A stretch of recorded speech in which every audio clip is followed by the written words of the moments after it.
8 নম্বর অঙ্ক 18 সালে আসছিল। You supplied with the following data relating to Star Limited. Variable expense of sale, বিক্রয়ের উপরে 70% হবে ভেরিয়েবল কস্ট। তো সেল কই? সেল তো বের করতে হবে। অ্যানুয়াল ইন্টারেস্ট 8,000 টাকা। ইবিআইটি থেকে ইন্টারেস্ট বাদ দিলে হয় ইবিটি, তো সেই ইন্টারেস্টের পরিমাণ 8,000 টাকা দিয়ে রাখছে। Degree of operating leverage 5:2, 5:1। Degree of financial leverage 3:1। Income tax দেওয়া আছে 35%। দেখেন, আমরা যেখানে ইনকাম স্টেটমেন্ট দেখে degree of financial leverage, degree of operating leverage তৈরি করি, এই জায়গায় ডিগ্রি অফ অপারেটিং লিভারেজ আর ফিনান্সিয়াল লিভারেজ দেওয়া রয়েছে। তাহলে আমাদের এখন ব্যাক ক্যালকুলেশন করে আসতে হবে। Compute the earning after tax, EAT তৈরি করতে হবে। ইএটিটাই আমাদের প্রশ্ন, যে ট্যাক্স রেটও দেওয়া আছে। তাহলে শুরু করতে প্রথমে ডিএফএল। ডিএফএল এর সূত্র নিয়ে আমরা ইবিআইটি বের করব। ইবিআইটি থেকে ইন্টারেস্ট বাদ দেবো, দেওয়ার পরে ট্যাক্স বাদ দিব, দিলে ইএটি পাওয়া যাবে। এইটুক কাজ। তাই লিভারেজ দিয়ে শুরু করলাম, ডিগ্রি অফ ফিনান্সিয়াল লিভারেজ দিয়ে। ফিনান্সিয়াল লিভারেজের সূত্র EBIT divided by EBIT minus interest, তার মানে EBT. EBIT divided by EBT calculation করতেছি। 3:1, উপরে 3 নিচে 1।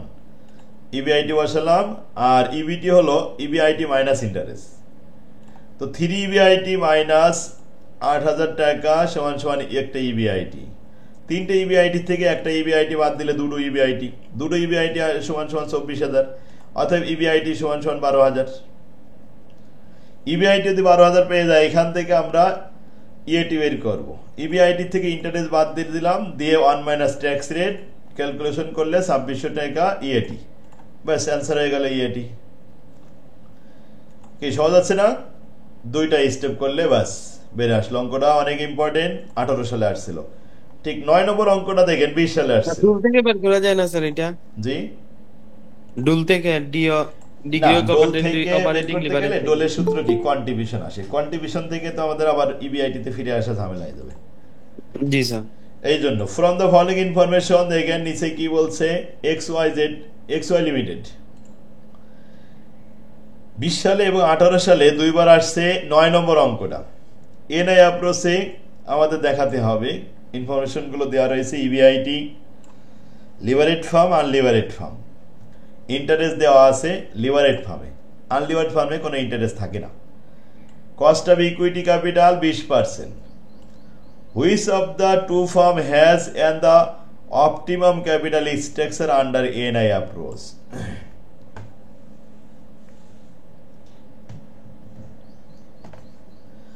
অপটিমাম কোনটা, কাম্য কোনটা, সেটা দেখাতে হবে।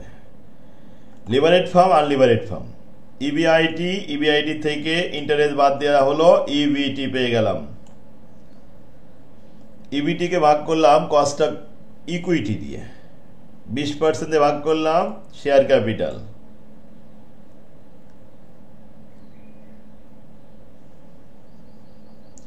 এখন শেয়ার ক্যাপিটাল থেকে বন্ড ক্যাপিটাল বাদ দিতে হবে। বন্ড ক্যাপিটাল কিভাবে পাবো? ইন্টারেস্ট তো 75,000। 75,000-কে এই যে ইন্টারেস্টের রেট 15%, এই 0.15 দিয়ে ভাগ করতে হবে। ভাগ করলে 5 লাখ টাকা আসবে বন্ড ক্যাপিটাল। বন্ড ক্যাপিটাল যোগ করব, 7 লাখ আর 5 লাখ মিলে 12,50,000, আর এটা আসলো 11,25,000। এখন ভ্যালু যেটার বড় সেটা আমাদের জন্য ভালো। এনআই অ্যাপ্রোচ অনুযায়ী ভ্যালু অফ দ্য ফার্ম 12,50,000 টাকা, এটা বড় হয়েছে।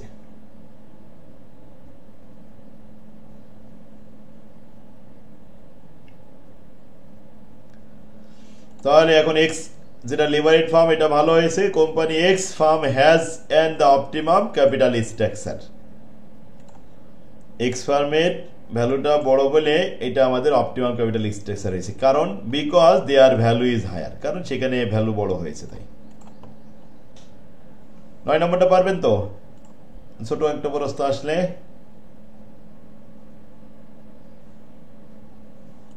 কি ভাত পারা যাবে? জি স্যার। 9 নম্বর প্রশ্নটা আমি আরেকবার প্রশ্নটা পড়ে দিই, দেখেন বলছে from the following selected data determine the value of the farm. তো এই নিচে তথ্যগুলো দিয়ে একটা ভ্যালু অফ দ্য ফার্ম তৈরি করতে হবে। X and Y belonging to identical risk class under the NI approach. Information levered firm হলো এক্স, আনলিভারেড ফার্ম হলো ওয়াই। এক্স এর ইনফরমেশন ইবিআইটি এবং ওয়াই এর ইনফরমেশন ইবিআইটি দেওয়া আছে। লেস ইন্টারেস্ট দেওয়া আছে শুধুমাত্র লিভারেড ফার্মে, আনলিভারেড ফার্মে কোনো ইন্টারেস্ট হয় না। কস্ট অফ ইকুইটি দেওয়া আছে, এই কস্ট অফ ইকুইটি দিয়ে আমাদের শেয়ার ক্যাপিটাল বের করতে কাজে লাগবে। এরপরে প্রশ্ন হলো which of the two firm has and the optimum capital structure under the NI approach. NI approach অনুযায়ী কোন ফার্মটা আমাদের অপটিমাম। যাক, এরপরে 10 নম্বরে চলে আসেন। এটাও 20 সালে আসছিল, ইম্পর্টেন্ট, ভেরি ভেরি ইম্পর্টেন্ট। 20 সালের অঙ্ক 22 সালে রিপিট করবে। The capital structure of ABC Limited is composed of common stock capital 1 লক্ষ শেয়ার, 100 টাকা করে শেয়ারের দাম, সরি 1 লক্ষ শেয়ার না, 1 লক্ষ শেয়ার ক্যাপিটাল, 1000 শেয়ার সংখ্যা, 100 টাকা করে দাম। শেয়ারের সংখ্যাটা কাজে লাগবে, কারণ ইপিএস বের করার সময় নাম্বার অফ শেয়ার দিয়ে ভাগ করতে হয়। 15% ডিবেঞ্চার 2 লক্ষ টাকা, যার উপরে ইন্টারেস্ট হবে 30,000 টাকা। ইয়াসিন কিছু বলতে চাচ্ছেন? 4 আর 10 দেখই মনে হয়। হ্যাঁ, প্রশ্নটা পড়ে দিই। Corporate tax rate 25%। The companies last year data were as follow. নিচে দেওয়া হলো 20,000 ইউনিট 10 টাকা করে বিক্রি করা হয়েছে। ভেরিয়েবল কস্ট 60 টাকা পার ইউনিট, ফিক্সড কস্ট 70,000 টাকা। এখন প্রশ্ন হচ্ছে what are the degree of operating leverage, degree of financial leverage, degree of total leverage. এই অঙ্ক আমরা শিখলাম 4 নম্বর অঙ্কে, 4 নম্বর প্রবলেমে এটা ছিল। আর পার্থক্য হচ্ছে এখানে যে what will be the impact, কি প্রভাব পড়বে of increasing the sale by 40-60 জায়গায় 50-30 দেওয়া হয়েছে। 4 নম্বরে পার্থক্য হলো 10-এর সাথে 30-50। 4 নম্বরে ছিল কিন্তু 40-60। ও, তো এর মধ্যে অ্যান্সারের ভিতরে 40-60 লেখা হয়ে গেছে। আচ্ছা, মিস্টেক হয়েছে। 30% তাহলে 26,000 ইউনিট, আর 50% 10,000 ইউনিট, তো 30,000 হবে। তো বিক্রয়টা পার্থক্য হয়ে গেল একটু। এইটাই শেষ অঙ্ক ছিল। এখন আমাদের 10 টাকা করে হলে 26,000 গুণন 10, 2,60,000, এটা 3 লাখ। ভেরিয়েবল কস্ট 60 টাকা করে, তাহলে 26,000 গুণন 4 কত আসে? 1,04,000 টাকা আসে। 3-4-12, 1,20,000 আসে। 3 লক্ষ থেকে 1,20,000 বাদ দিলে কত থাকবে?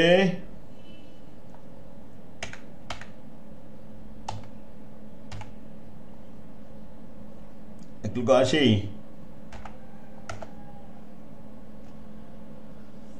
আর 2,60,000 থেকে 1,04,000 বাদ দেন,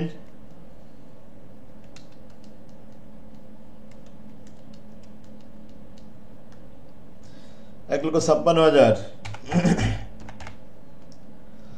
আচ্ছা, ফিক্সড কস্ট অলওয়েজ ফিক্সড 70,000 টাকা। 1,56,000 থেকে 70,000 টাকা মাইনাস করার পরে অবশিষ্ট থাকে 86,000।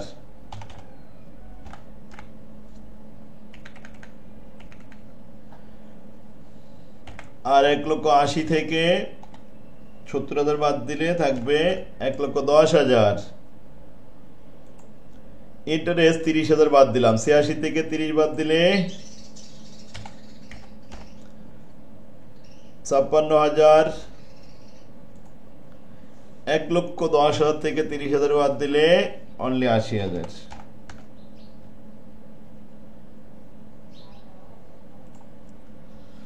ট্যাক্স রেট 56,000 উপরে 25%,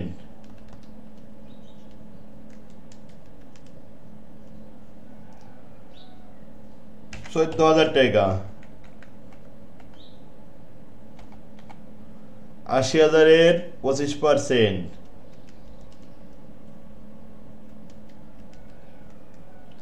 20,000 টাকা। একটা স্ক্রিনশট দিন। এরপরে আছে 14,000 20,000 হয়ে গেল। ট্যাক্স রেট বাদ দেওয়ার পরে কত থাকে? এটা হলো 60,000,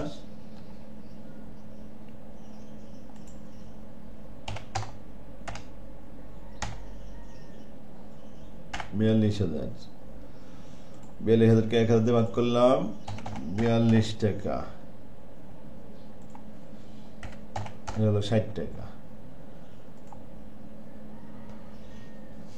এখন কন্ট্রিবিউশন চেঞ্জ হবে, percentage change in sale. Sale তো 40 না, এটা তো 30 দেখছি। 50%। Percent change in EBIT. ইবিআইটির পার্থক্য হয়েছে, ইবিআইটি এখন 50,000 আর 86,000।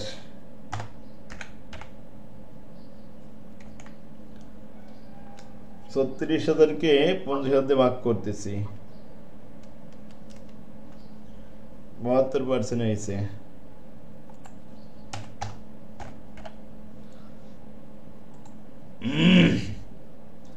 এক লক্ষ 10। 40-60 রেখে দিলে তো স্যার আর চেঞ্জ করা লাগতো না, না?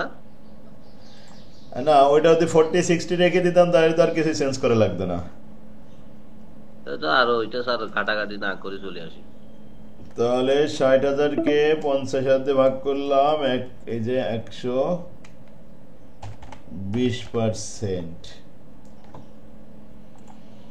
এরপরে 42 টাকা মাইনাস 15, 27-কে 15 দিয়ে ভাগ করলাম, 180%।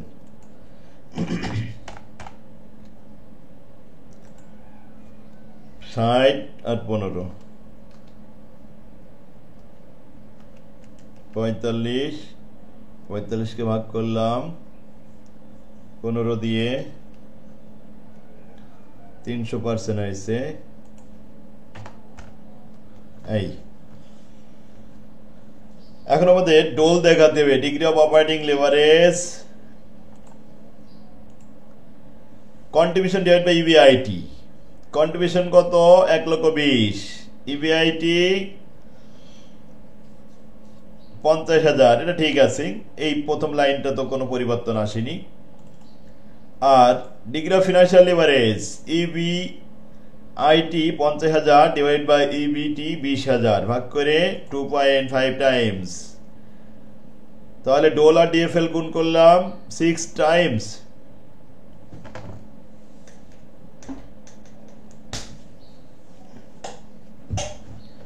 ক্লিয়ার? ব্যাখ্যাগুলো সব ঠিক আছে, ইম্প্যাক্ট গুলো যেমন ডোল অফ, এখানে প্রথম effect of DOL on EBIT, ইবিআইটির উপর পড়বে ডোলের প্রভাব। তো since the DOL is 2.4 times increase in sale 40%, এখানে 30% দিতে হবে। সো রেজাল্টেড 2.4 এর সাথে 30 গুণ করতে হবে।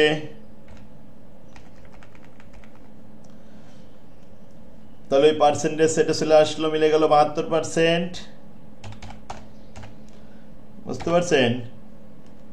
2.4 এর সাথে 30% গুণ 72% হলো। When DOL is 2.4 times increase in sale 60%, এখানে 60 নেই, এটা 50। এত কষ্ট করে চেঞ্জ করলাম, প্রস্তটা 56 35 পেজ ছিল তো নাকি, তো আমার সময় এলোমেলো হয়ে যাবে।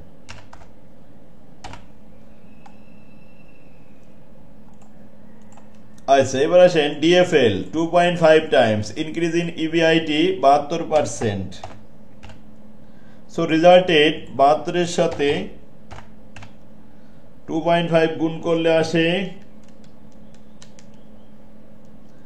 180% ইনক্রিজ ইন ইপিএস। এরপরে DFL 2.5 times increase in EBIT 120%। So resulted 120 এর সাথে 2.5 গুণ করলে increase in EBIT EPS 300%।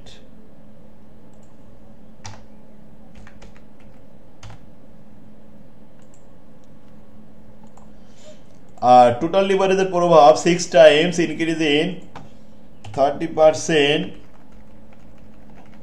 318, 180% increase in EPS. 50% বিক্রয় বাড়ায় টোটাল লিভারেজ 6 টাইমস, 6 ইন্টু 50, তো 300%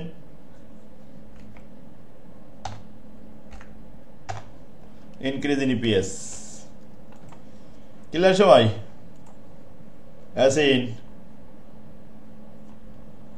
এদের অঙ্ক আসতে পারবেন তো ইনশাআল্লাহ? যেহেতু 20 সালে আসছিল, 22 সালে কিন্তু ভেরি ভেরি ইম্পর্টেন্ট। ফিকারটা হয়তো এরকম একটু চেঞ্জ করে দেবে, সিস্টেম ঠিক থাকবে সব।